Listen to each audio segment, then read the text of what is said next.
Hola a todos, soy el Dr. Rubén García Garza y el día de hoy les voy a presentar el capítulo número 14, que es el sistema digestivo número 3, que corresponde a las glándulas. En el digestivo 1 vimos la cavidad oral, digestivo 2 el tubo digestivo, y en el 14, digestivo 3, vamos a ver las glándulas. Y en el caso de las glándulas nos vamos a enfocar en las glándulas que llamamos glándulas salivales mayores, parótida, submaxilar, sublingual, y las glándulas que son el hígado, que es de las más grandes, el páncreas, y también en la vesícula biliar. Vamos a ver la histología de estos órganos y vamos a empezar con una breve introducción en cuanto al repaso de las estructuras que vamos a ver en las glándulas salivales mayores, que son parótida, submaxilar y sublingual. En cuanto a la parótida, submaxilar y sublingual, vamos a tener que tiene tres diferentes ubicaciones y que estas glándulas son glándulas que denominamos compuestas. Es decir, que su conducto se ramifica. Tienen un conducto principal, pero ese conducto se ramifica y puede lobular, hacer lóbulos o hacer pequeños lobulillos. Cuando nosotros vemos una glándula de este tipo, ya sea parótida, submaxilar o sublingual, vamos a ver que está compuesta por estructuras que ya conocemos, que son los acinos. Los acinos hay de tres tipos. Hay acinos serosos, que son estos, que tienden a tener sus núcleos ovalados, y citoplasma eosinófilo, que es como rojizo, y el mucoso, que tiene citoplasma pálido, porque recordemos que el moco como que no se tiñe y el núcleo tiende a estar un poquito más aplanado, más periférico, pero el citoplasma es pálido. Y hay otros que son mixtos, en donde hay un acino mucoso de citoplasma pálido, núcleos aplanados, de disposición periférica, y una pequeña semiluna que llamamos semiluna serosa. Es decir, es una combinación de ambos. Cuando una glándula como estas tiene solamente acinos serosos, le vamos a llamar acinar compuesta. Cuando una glándula, aunque estas hay una de predominio mucoso, pero no es exclusiva mucoso, pero cuando hay predominio mucoso, como en el duodeno, en la glándula de Brunner, a esta le llamamos glándula tubular compuesta. Y cuando tenemos de los dos tipos, ya sea seroso o mucoso o mixto, es como en este caso, le llamamos glándula túbulo acinar compuesta. Y nada más aquí les pongo los conductos, pues recordemos que si es una glándula compuesta, los conductos se ramifican y generalmente vamos a ver muchos conductos, tanto grandes como pequeños, entremezclados con los acinos, y no confundirlos con algún tipo de estos tres acinos, sobre todo con estos que son los más claros, ya que aquí sí tienen una luz. A diferencia de estos, los acinos prácticamente no les vemos luz o les vemos una luz muy pequeña, a diferencia de los conductos. Entonces tenemos acinos serosos, acinos mucosos y acinos mixtos. Cuando vemos las tres glándulas, vamos a ver que la parótida es una glándula que está compuesta por acinos serosos, solamente acinos serosos. Por eso la parótida le llamamos glándula acinar compuesta. En el caso de la submaxilar, tiene acinos serosos, mucosos y mixtos. Tiene de los tres tipos y decimos que es un predominio seroso. Es decir, vamos a tener de estos tres tipos, pero el que va a predominar es este, ¿sí? Es de predominio seroso, pero al final de cuentas es mixta, ¿no? Entonces se denomina túbulo acinar compuesta de predominio seroso. Y en el caso de la sublingual, también tiene de los tres tipos. Sin embargo, el predominio muy, digamos que muy marcado, es el de los mucosos. Vamos a ver muchos mucosos. A veces la vamos a ver casi no vamos a ver mixtos en el campo. Sin embargo, sí están por ahí. Pero entonces decimos que es una glándula que tiene acinos mucosos y mixtos, de predominio mucoso. Entonces, en estas dos, tanto en la submaxilar como en la sublingual, hay que decir no nada más que tiene de los tres tipos de acinos, sino hay que recalcar que la submaxilar o submandibular tiene predominio seroso y la sublingual tiene predominio mucoso, y en el caso de la parótida es exclusivamente serosa. Esta es una microfotografía de un corte de parótida en donde vemos el tejido conectivo que la divide en pequeños lóbulos, lobulillos, que eso obliga a los conductos, que son estos, a ramificarse, y por eso vamos a ver diferentes tamaños de los mismos conductos, ¿sí? Entremezclados con los acinos. Eso es lo que nos orienta que es una glándula compuesta. Y fíjense, estas estructuras, desde que vemos que están teñidas, ya nos da una gran orientación a que estos son acinos serosos. ¿Por qué? Porque los mucosos no se tiñen. También los núcleos aquí son más ovaladitos, los que alcanzamos a ver, a diferencia de los mucosos en donde tienden un poquito a aplanarse o a irse hacia la periferia, y esto que está mezclado aquí pues sería tejido conectivo. Si nosotros vemos en toda esta imagen, nos vamos a dar cuenta que solamente vamos a encontrar acinos de tipo seroso, y por lo tanto nosotros podemos pensar que esto es una parótida. Ahora, también tenemos otra glándula que es exclusivamente serosa, que es el páncreas, pero en el caso del páncreas tenemos algunas diferencias con respecto a la parótida, y la diferencia más importante es la presencia de unos acúmulos de células, es como una pelotita de células que está entremezclada con los acinos, que se denomina islote de Langerhans. En el islote de Langerhans hay varios tipos de células, que es la función que llamamos endocrina del páncreas, y no se observa en la parótida. Entonces, si no vemos islotes de Langerhans, esa es una buena señal de que estamos en parótida. También, aunque aquí no se puede observar, en muchas ocasiones en la parótida se mezcla con tejido adiposo o se empieza a infiltrar de tejido adiposo, y eso también es muy característico en el caso de la parótida. Y en el caso del páncreas, en los acinos hay unas células que vamos a ver más adelante que se denominan células centroacinares y que son muy características del páncreas, que no las vamos a ver en los acinos de la parótida. Entonces, por la presencia de exclusivamente acinos serosos, por la ausencia de islotes de Langerhans, y también porque hay muchos conductos, que estos conductos les llaman estriados, porque luego las mitocondrias se acomodan así en línea cuando las vemos a ultraestructura, y dan una apariencia como de unas pequeñas estrías o rayitas, eso le llaman conductos estriados. Pues con esto tenemos el diagnóstico de parótida, incluso más si llegáramos a ver tejido adiposo entremezclado con los acinos serosos.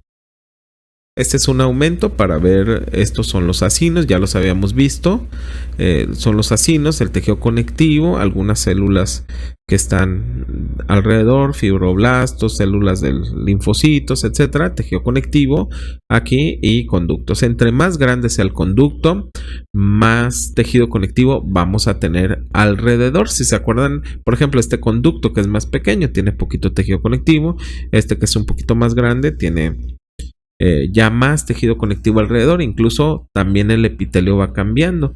Cuando aquí es cúbico, aquí generalmente es estratificado o cilíndrico, incluso puede llegar a ser cilíndrico estratificado. Y en este caso pues vemos una arteriola, vemos un vaso sanguíneo, ¿no? Aquí está el endotelio, aquí está el músculo, y bueno, que se pierde con el tejido conectivo. Aquí hay algunos vasos ya más pequeños, como en este caso capilares, y bueno, esto es un corte de parótida. En el cuaderno de histología para colorear podemos ver estos, que son los acinos serosos. En el caso de los acinos serosos vemos algo ahí, lo más gris es como si se hubiera teñido, y los núcleos que son más ovalados hacia la disposición central. Generalmente en este acúmulo de acinos no vemos luz, o la luz es muy pequeña, algunos conductos que están por aquí, como en este caso, y tejido conectivo, el cual está entremezclado. Aquí hay otro conducto, ¿no? Y tejido conectivo.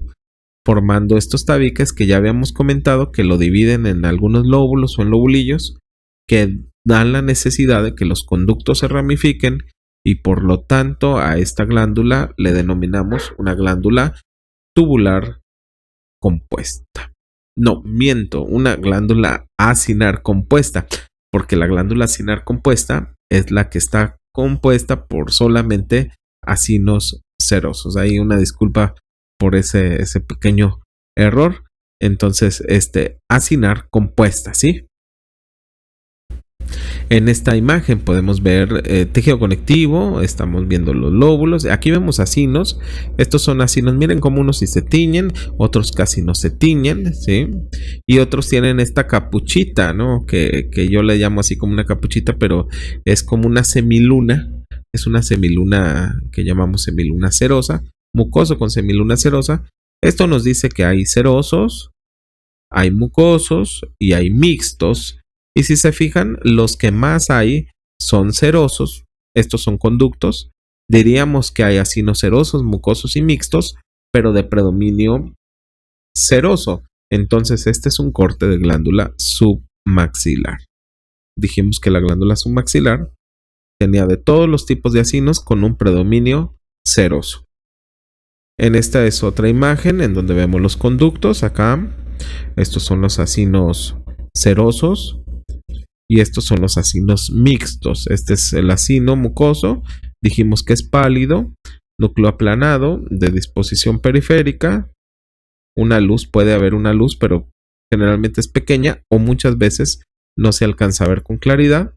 Y tenemos la semiluna, que sí se tiñe, serosa, y cuyos núcleos son un poquito más ovalados, ¿sí? Esta es una glándula submaxilar, puesto que tenemos acinos serosos y mixtos con un predominio claramente seroso. En esta imagen del cuaderno para colorear, aquí tenemos los acinos serosos, todos estos serosos y estos como que tienen la semiluna, así la podemos ver aquí, en esta parte, aquí en esta parte pues seríamos acinos mixtos. Al tener un predominio seroso estamos hablando de una glándula submaxilar. En este caso es muy evidente que estos son los acinos, son mucosos, puesto que casi no se tiñen. Pudiéramos pensar que esta es una parte de una semilunita, igual esta, pero miren, muy pequeña. Esta también, sí, es un acino mixto, pero es claro, este es un conducto, es claro que estamos viendo un predominio mucoso. Por lo tanto, esta glándula que estamos viendo es una glándula sublingual, ¿sí? Una glándula sublingual tiene acinos mucosos, acinos mixtos, pero el predominio es evidentemente mucoso. En el cuaderno para colorear, bien, vemos esto, todos estos citoplasmas pálidos que están aquí, los núcleos están dirigidos hacia la periferia, casi no vemos núcleos en la porción central de los acinos, ¿sí? Estos son acinos mucosos, esto es tejido conectivo que está circundando a esos acinos. Y este es un conducto, por lo tanto, este dibujo corresponde a la glándula sublingual. En este caso, vemos algo ya conocido, que serían estas estructuras. Son estructuras acinares. Si se fijan cómo sí se tiñen de manera eosinófila, ¿sí? Y cómo sus núcleos son ovalados, están hacia el centro, digamos, o no están aplanados en la periferia. Por lo tanto, estos son acinos serosos. Si nos ponemos a buscar en todos lados, vamos a ver que son exclusivamente acinos serosos. Pero aquí podemos identificar este acúmulo de células, este que está aquí, y esto es lo que yo les comentaba anteriormente como un islote de Langerhans.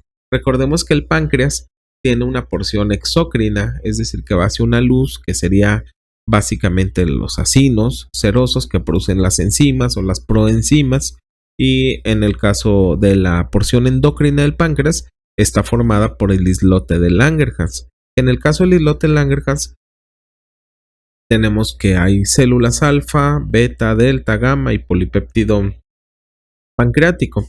En el caso de las más importantes pues serían las células beta, ya que las células beta forman el mayor porcentaje del islote para empezar, son una de las 100, más alrededor del 90% son células beta o productoras de insulina, que son las que producen insulina, cuya función pues obviamente es permitir que la glucosa que está en la sangre pues entre hacia las células. Y en el caso de su contraparte, que es la célula alfa, pues sería el glucagón. Y el glucagón es una hormona, bueno, que va a producir o va a permitir que el glucógeno se fragmente, que el glucógeno vienen siendo cadenas de glucosa y que ese glucógeno se fragmente y al final de cuentas libere glucosa y que suba la glucosa circundante en sangre, ¿no? Al final de cuentas, si tú le pones insulina a un paciente, su glucosa en sangre va a bajar porque va a entrar hacia los tejidos y a las células. Y si hay una liberación de glucagón, pues se va a elevar, ¿no? Es como que un sistema de regulación entre las células alfa que producen glucagón, que aumenta la glucosa en la sangre, y las beta que producen insulina, que disminuye la glucosa en la sangre para que se aprovechen las células y tejidos. Este es el islote de Langerhans, ¿sí? Esto vierte su secreción hacia los vasos sanguíneos que están por aquí entremezclados con estos cordones irregulares de células, ¿sí? Y a diferencia de que estos vierten directamente su secreción hacia conductos que van hacia una luz, ¿no? Esa es diferencia entre un órgano exócrino como este y endocrino como esta porción. Aquí tenemos un aumento de los acinos serosos pancreáticos. Una cosa muy importante es que en el caso de los acinos serosos del páncreas tienen en su centro estas células, ¿sí? Que se llaman células centroacinares y que en el caso de las células centroacinares pues participan ahí en la modificación de algunos iones, en el caso también de secreción de bicarbonato, y eso va a cambiar un poquito la morfología de las proenzimas, bueno, no la morfología, sino más bien la pH de estas, para evitar que se activen adentro del páncreas, porque si se llegaran a activar adentro del páncreas, ocurre un proceso de degradación, de autodegradación, que se le conoce como necrosis enzimática y es algo que ocurre muy frecuentemente en las pancreatitis. Entonces, cuando nosotros vemos acinos serosos con células centroacinares, independientemente que veamos los islotes de Langerhans o no los veamos, estamos viendo un corte de páncreas, ¿no? Es muy característica las células centroacinares.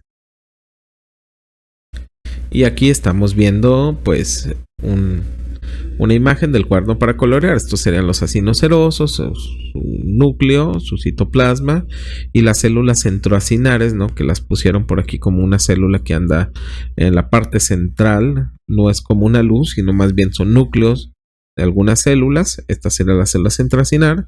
Esto sería el intersticio que tenemos por aquí, tejido conectivo. Y bueno, y acá tenemos estos acúmulos de células que corresponden al islote de Langerhans. Para poder decir que si son alfa, beta, gamma, delta, bueno, ya tendríamos que hacer algunas otras pruebas especiales para poder determinar qué tipo de célula es el que estamos viendo en el islote de Langerhans, pero sí sabemos que todas esas células están presentes por ahí. En cuanto al hígado, pues el hígado se conoce como una de las glándulas más grandes, es muy versátil, es una glándula que tiene función exócrina y endocrina la misma célula, que es el hepatocito, a diferencia del páncreas, que también es exócrino y endocrino, pero vimos que el páncreas tiene una porción específicamente para la secreción exócrina y otra que es el islote de Langerhans específicamente para la secreción endocrina. En este caso tenemos que el hígado, está encapsulado, tiene una cápsula y en su parénquima está formado por unas estructuras que son similares a unos hexágonos, cuyos vértices están ocupados por una estructura que se denomina tríada porta. Y la tríada porta está constituida por, como su nombre lo dice, por 3 elementos: una rama de la vena porta, un arteriola, rama de la arteria hepática y un conductillo biliar. Cada vértice del hexágono está con una tríada porta. Si se fijan, hay muchos hexágonos, como si fuera un rompecabezas. Entonces, cuando se acomodan estos 3 hexágonos, pues comparten una tríada, ¿no? Una tríada entonces se comparte con este y con este vértice, ¿sí? Este hexágono, ya dijimos que es un hexágono que tiene en cada uno de sus vértices una tríada portal y en su centro tiene una vena que llamamos vena central, ¿sí? Este hexágono con su vena central se conoce como el lobulillo hepático clásico. El lobulillo hepático clásico es aquel en donde nos dice cómo va la circulación venosa. Las venas drenan a otro sistema venoso para entrar, como para que esto acceda como si fuera una puerta de entrada de las sustancias que vienen del intestino y que se van a metabolizar en el hígado. Entonces viene de la vena central, viene y se vierten de las seis venas que están alrededor de este hexágono, porque dijimos que había una tríada en cada vértice. De cada uno de los vértices se va drenando hacia la vena central, y aquí estarían unos pequeños cordones como si fueran unos rayos, ¿sí? Unos rayos a la periferia que serían los cordones de Hepatocitos, que serían estos, ¿sí? Entonces este es el hexágono y aquí tenemos en el vértice, aquí se puede ver bien una tríada, y así si las buscamos intencionadamente pues serían las tríadas, y esta sería la vena central. Y aquí es lo que les comentaba de estos rayos de Hepatocito. La sangre viene por la vena y de la vena se drena como si fuera un resumidero por todos lados hacia una porción central que es la vena central, y que corre por estos pequeños espacios que están aquí, que se ven más blancos, que son los sinusoides. En su trayecto se van captando las sustancias que se requieran, que se vayan a metabolizar, ¿sí? Y pues hace su función, incluso se vierten las que tengan que salir inmediatamente por ahí, o las cuales vayan a regresar por los canalículos biliares en forma retrógrada hacia el conducto biliar. Ahorita lo vamos a explicar un poquito mejor. Entonces aquí tenemos hexágono. Ahora, cuando vemos este hexágono y la vena central, le vamos a llamar lobulillo hepático clásico, y que esto es una forma, digamos, que histológica de ver la unidad del lobulillo clásico. Pero hay otras dos formas que llamamos funcionales, y al llamarlas funcionales quiere decir que a partir del hexágono tenemos que armarlas. Y entonces, si ya ubicamos la vena central, vamos a ubicar otra vena central del lobulillo adyacente, y entonces vamos a hacer esta figura, que es como una estructura de un rombo, así, donde hay un eje mayor que sería este.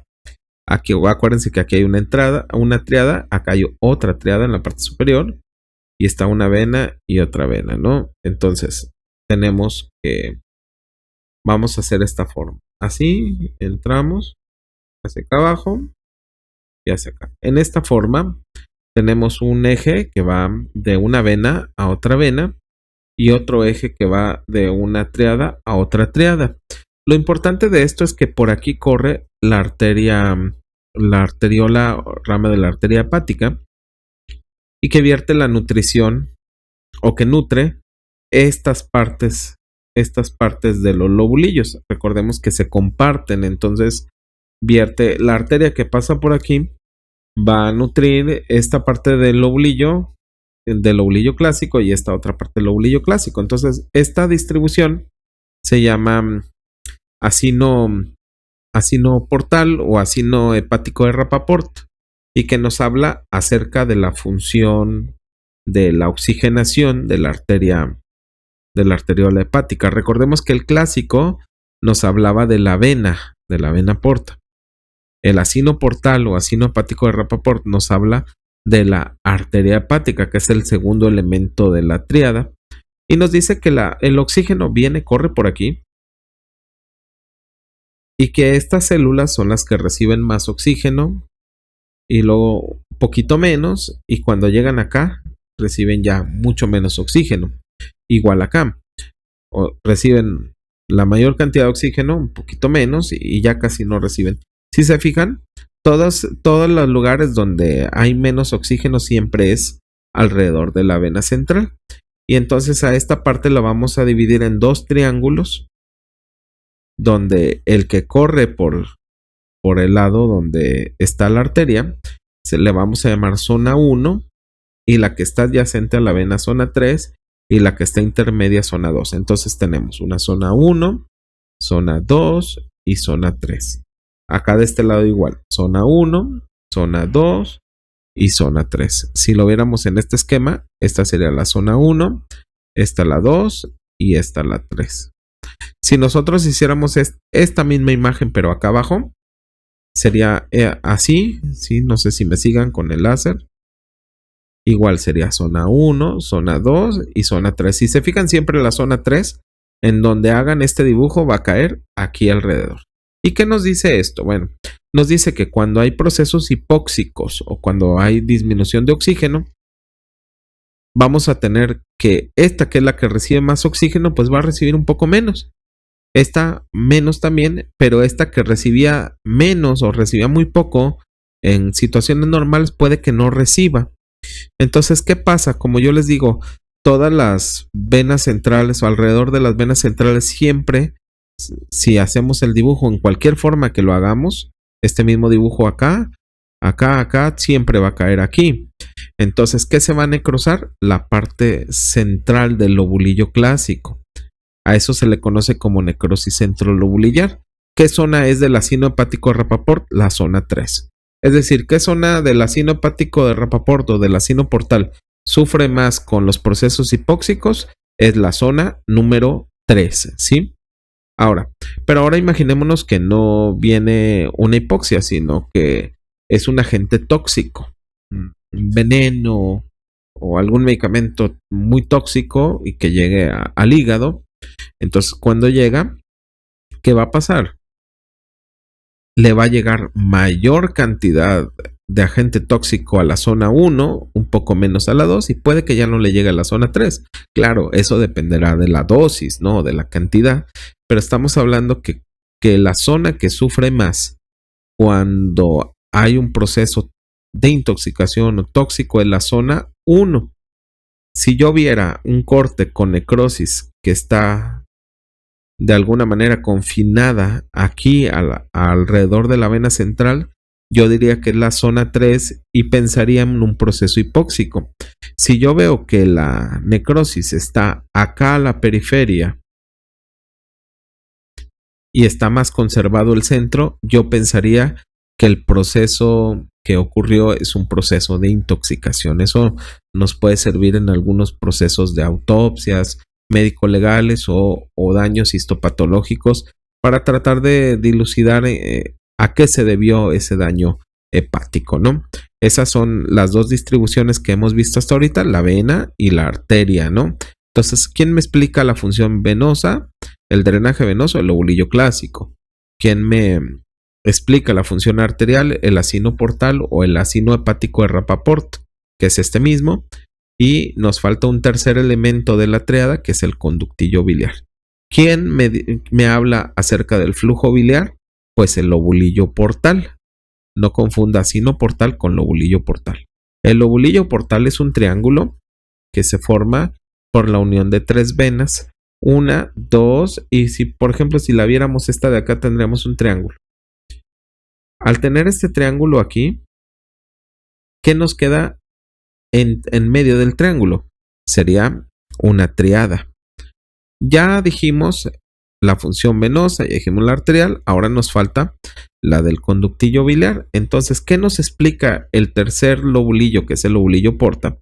Nos explica la función, o más bien el drenaje de la bilis. Yo les comentaba en un principio que la sangre viene de afuera hacia adentro, pero la bilis se forma desde el centro hacia afuera.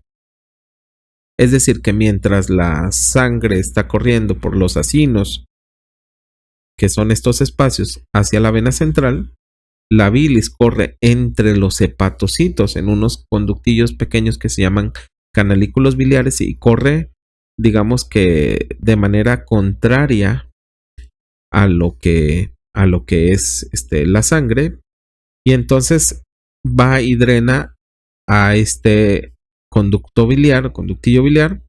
Entonces esta parte del ovulillo clásico drena a este conducto, esta parte va a drenar a este. Mire, haga el triángulo aquí, queda este. Entonces esta partecita drena aquí. Si hacemos el triángulo acá, este drena acá, y así sucesivamente, ¿no? Entonces el ovulillo clásico drena en secciones hacia el conductillo biliar, pero también es irrigada en secciones que serían en estas, ¿sí? En las caras del hexágono, hacia adentro, por la arteria o arteriola hepática, ¿sí? Entonces ya tenemos estas tres funciones. Nos explica el ovulillo clásico la vena, el acino portal la arteriola hepática y el ovulillo portal el conductillo biliar, que es el drenaje de la bilis. En este caso utilizamos como referencia un hígado como de cerdo.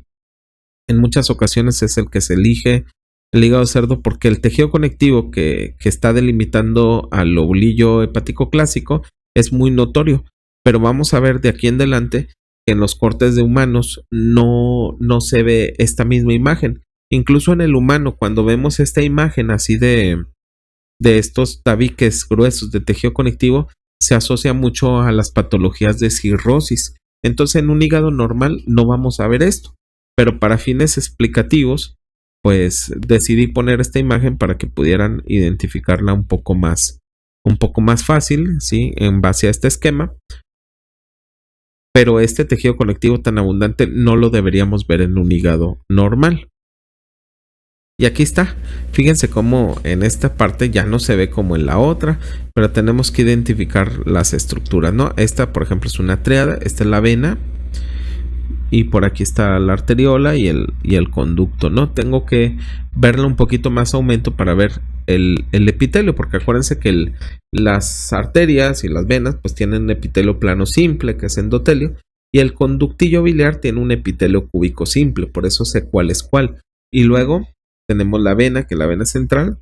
A esto le llamamos cordones de hepatocitos, y a estos espacios que tenemos aquí serían los espacios sinusoidales, ¿sí? Si se fijan cómo se ve muy revuelto, ya no se ve tan bonito el hexágono, y es a lo que nos vamos a enfrentar cuando veamos los cortes de hígado. Claro que si viéramos un panorama un poquito más panorámico, seguramente pudiéramos encontrar por ahí un hexágono y una vena central, ¿no? En este caso es lo que les comentaba ahorita, esta es una tríada, aunque a veces pueden salir ramificaciones del conducto, como en este caso. Entonces se ven 4 estructuras, pero las 3 a las que nos referimos es esta, que generalmente es la más grande y más delgada, con un epitelio plano simple. Esta es una vénula, ya lo hemos visto en circulatorio. Esto es una vénula central, una vénula de la tríada porta, perdón, una vénula hepática. Esto es una arteriola, vean el grosor de la pared, ¿sí? El endotelio, por aquí el epitelio plano simple, esto es la arteriola, y este es el conductillo biliar, y lo evidenciamos por el tipo de epitelio. Vean cómo este epitelio es mucho más alto y es mucho más compacto, que es un epitelio cúbico simple. Todo esto que tenemos alrededor son los cordones de los hepatocitos, y estos espacios son los espacios sinus. En el cuadro de histología para colorear tenemos la imagen de la tríada. Esta sería la vena, esta sería la arteria y este sería el conductivo biliar. Estos son los cordones de hepatocitos y estos son los espacios que llamamos espacios sinusoidales. En esta imagen vemos ahora una vena central. En el anterior vimos la tríada portal, en este vemos la vena central. Al ver la vena o vénula central, vemos una pared muy delgada, unas células epiteliales planas que son parte del endotelio, y que de aquí parten o aquí llegan, como lo quiera ver, estos cordones que son los cordones de hepatocitos, ¿sí? Que se proyectan como si fueran unos rayos hacia la periferia del hexágono que ya vimos anteriormente. Este es el núcleo, el citoplasma, el hepatocito, y todos estos espacios son sinusoides. Que recordemos que los sinusoides son vasos sanguíneos, son un tipo de capilar, que son los capilares sinusoidales, y como todo vaso sanguíneo, aunque sea un capilar, vamos a tener un recubrimiento de un epitelio plano simple hacia alrededor de este. En el cuaderno para colorear vemos la vénula central, sería esta parte. Estos serían los cordones de hepatocitos. En algunas ocasiones los podemos ver así como rayos muy organizados, pero eso depende del plano de corte. Lo importante es seleccionar estos cordones de hepatocitos de manera correcta e identificar todos estos espacios como espacios sinusoidales.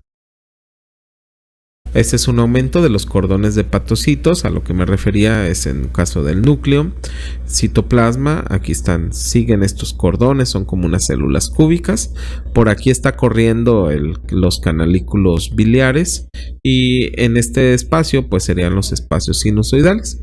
Aunque aquí no se aprecia ver, se alcanza a ver, o lo podemos sabemos que en la teoría hay un espacio que está aquí entre el hepatocito y el sinusoide, que se llama el espacio perisinusoidal de Dice, que el espacio perisinusoidal es como si lo viéramos aquí entre el sinusoide y entre el hepatocito, ¿sí? Y esta parte contiene de alguna manera lo que le da soporte al hígado, porque ya vimos que en condiciones normales casi no hay tejido conectivo, pero sí tiene soporte, o sea, sí tiene tejido conectivo.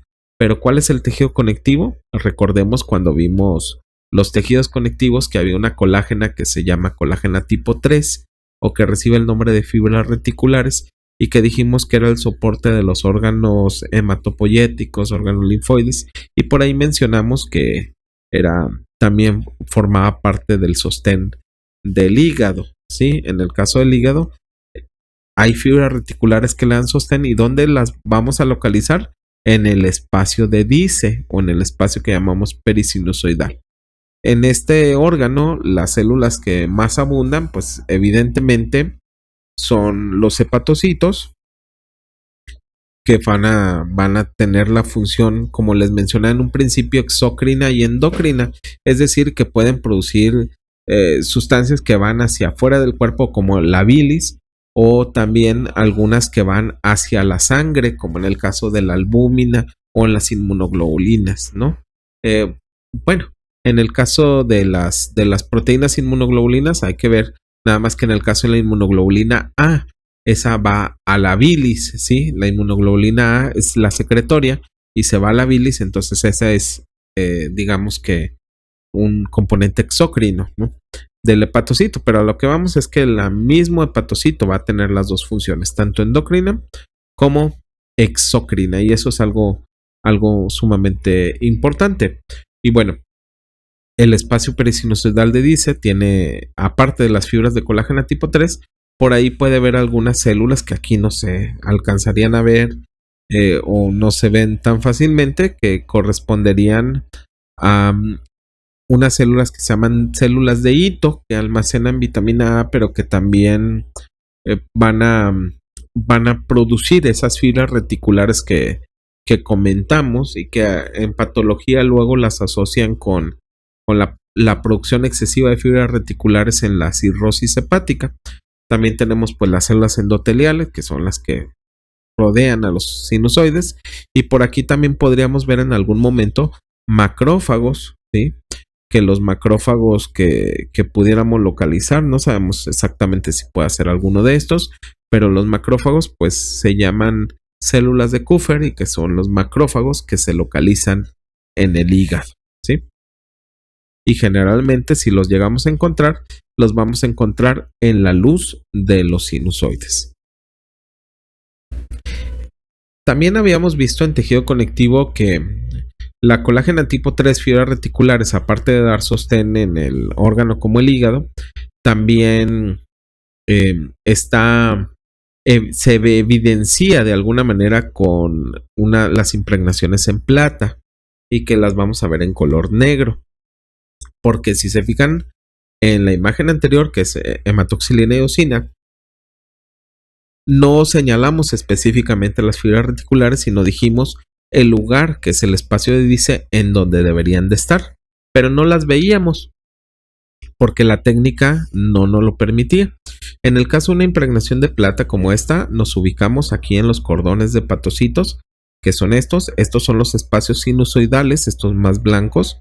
Aquí se ven un poquito mejor y vean cómo entre el hepatocito, que son estos o estos, y el espacio sinusoidal están estas líneas negras, que esas líneas negras vienen siendo las fibras reticulares que dijimos le dan sostén a todo este órgano. Pasando a otro órgano, tenemos la vesícula biliar, que en el caso de la vesícula biliar es un órgano que tiene la función de concentrar y almacenar la bilis. En el caso de la concentración y almacenamiento de la bilis, pues lo que va a hacer es que cuando llega la bilis le va a retirar gran parte de líquido, del agua, y entonces la va a hacer un poco más concentrada para que se pueda almacenar de una manera un poco más eficiente, y para eso pues debe de tener un epitelio que le permita absorber. En este caso es un epitelio cilíndrico y que tiene microvellosidades, cilíndrico simple con microvellosidades, una lámina propia de tejido conectivo. Esto forma la mucosa, que en este caso la mucosa forma estos pliegues que a veces pueden anastomosarse, como lo vemos aquí, ¿sí? Y que forman unos pliegues primarios, pliegues secundarios, etcétera. Y bueno, vemos en la parte inferior, muchos autores describen que no tiene su mucosa, es decir, que es un órgano que carece de su mucosa, y en lugar de su mucosa tiene una capa muscular de fibras de disposición irregular, que es músculo liso, y luego tenemos tejido conectivo, ¿sí? Y ese tejido conectivo, pues al final de cuentas puede terminar siendo una adventicia o una serosa.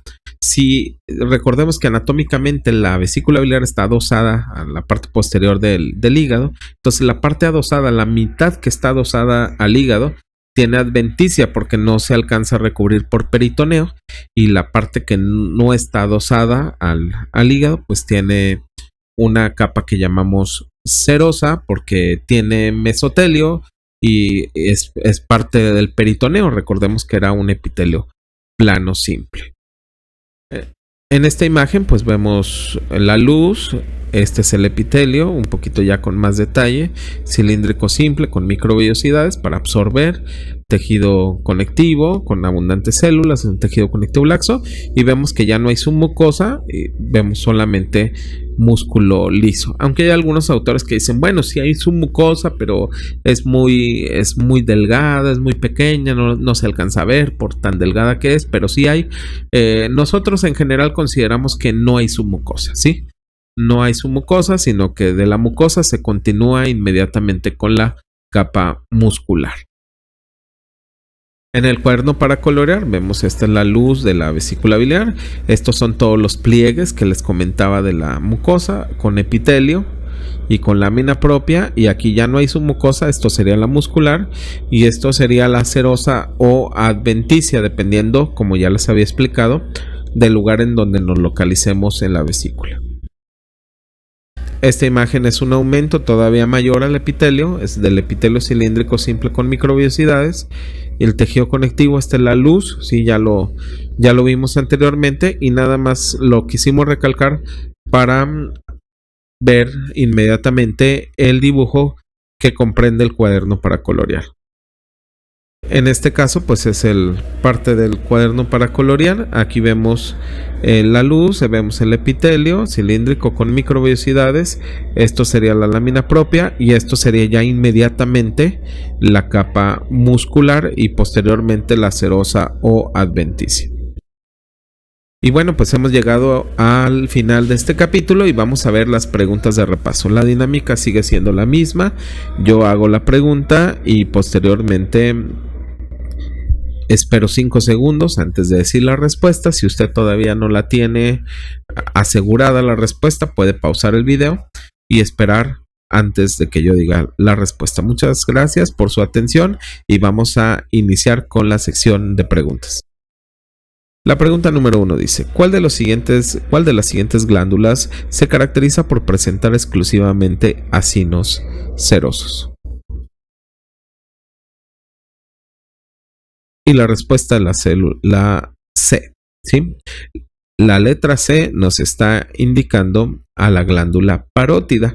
Recordemos que la glándula parótida solamente podemos ver acinos de tipo seroso. La número 2. ¿Cuál de las siguientes estructuras transporta sangre oxigenada al parénquima hepático?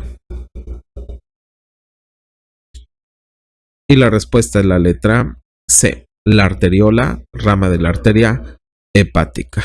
La A es la vénula, que conduce la sangre desoxigenada, y en el caso de la B es el conductillo biliar, que conduce la bilis. ¿Cuál de las siguientes estructuras se caracteriza por ser un hexágono y presentar una vena central?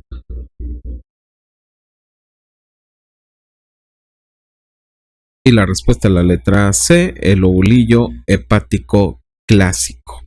El lobulillo hepático clásico, lo vimos en el esquema, es un hexágono que tiene en sus vértices, cada vértice una tríada portal y en el centro una vena central. La número 4. Tipo celular cuya función es incrementar la glucosa en sangre en este órgano. Incrementar la glucosa. Y la respuesta es la letra A, que es las células alfa. Recordemos que las células alfa secretan glucagón, que aumenta la glucosa en sangre, y las betas secretan insulina, que disminuye la glucosa en la sangre. La número 5. ¿Cuál de los siguientes órganos tiene la función de concentrar y almacenar la bilis? Y la respuesta es la letra D. La vesícula biliar es la encargada de concentrar y almacenar la bilis.